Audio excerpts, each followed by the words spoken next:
panibagong blessing sa pamilya ni Viancy. Kalingap Edu sobrang tuwa. Sa wakas nanganak na. So yan po yung ating pag-uusapan po mamaya mga kalingap mga kaedsi. Pero bago po natin ipagpatuloy ang video ito sa mga bago pa lang po sa ating munting channel, huwag po natin kalimutang suportahan ang ama ng Kalingap, Kuya Val Santos Matubang at Kalingap Rob. At paunawa, panoorin po muna ang full video bago mag-comment para malaman ang nilalaman nito. So dito nga po mga kalingap mga kaedsi, panibagong blessing para sa pamilya ni Viancy. Kalingap Edu, sobrang saya, sa wakas nanganak na.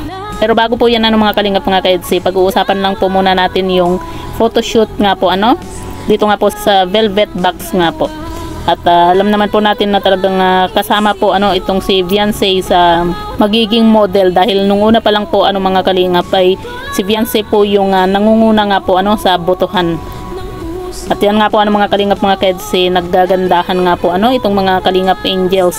At yan nga po mga kalingap mga kaedsi, panibagong blessing nga po dito sa pamilya po ni Viancy, dahil nga po sa wakas nanganak na rin po ulit yung baboy nga po nila, yung alagang baboy nga po ng magulang po ni Viancy.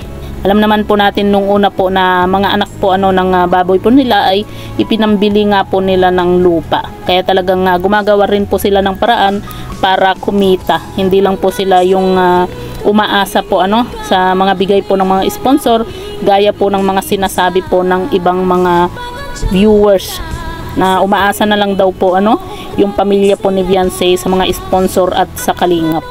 At yan nga po mga kalingap, nakita naman po natin na gumagawa rin po ng paraan po para kumita po ang pamilya po ni Viancy. At hindi po sila umaasa lang po.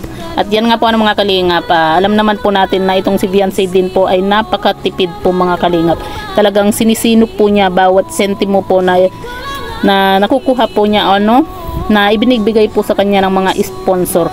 Kaya doon po mga kalingap, talagang nakakabilib din po itong si Viancy, dahil hindi po siya yung gastos dito, gastos diyan, na kung saan lang niya ginagastos yung perang ibinibigay po sa kanya. Talagang iniipon po niya yung perang natatanggap po niya sa mga sponsor para po sa kanyang pag-aaral. Ganun na rin po sa kanyang mga kapatid. At yan nga po mga kalingap mga kaedsi, bagong blessing nga po ang dumating na naman po sa pamilya po ni Viancy nga po. At yan po ay 12 nga po yung anak po ng baboy po nila.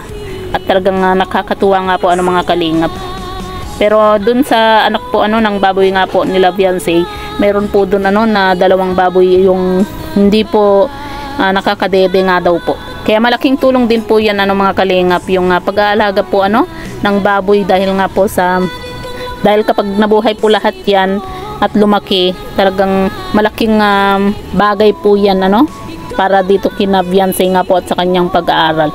At yan nga po mga kalingap mga kaedsi, napaka-bless po talaga ni Viancy, dahil nga po sa sunod-sunod po yung blessing po na natatanggap po nilang pamilya nga po.